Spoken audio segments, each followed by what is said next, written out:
Siap kita berebut ketua DPR kita.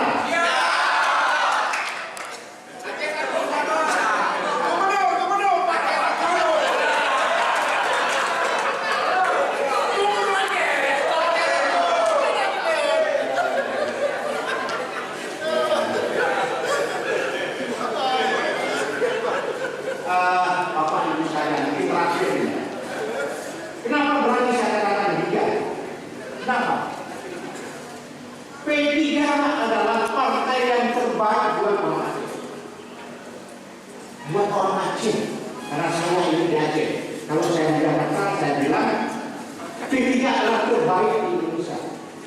Saya sudah hadir di dapil 2 ini ada beberapa kabupaten. Hari ini berbeda dengan yang saya hadir. Hari ini adalah kehadiran dari DPP. Mewakili DPP adalah salah seorang wakil ketua DPP hadir pada hari ini. Ini suatu kebahagiaan, suatu yang bahagia kita Aceh Utara ini dikunjungi oleh DPP. Kenapa dikunjungi DPP? Mesti ada plusnya. Mungkin apa yang saya sampaikan tadi tidak salah kalau saya sebutkan Aceh Utara ini terbaik di kabupaten-kabupaten yang ada di Aceh. Tidak salah menurut saya katakan.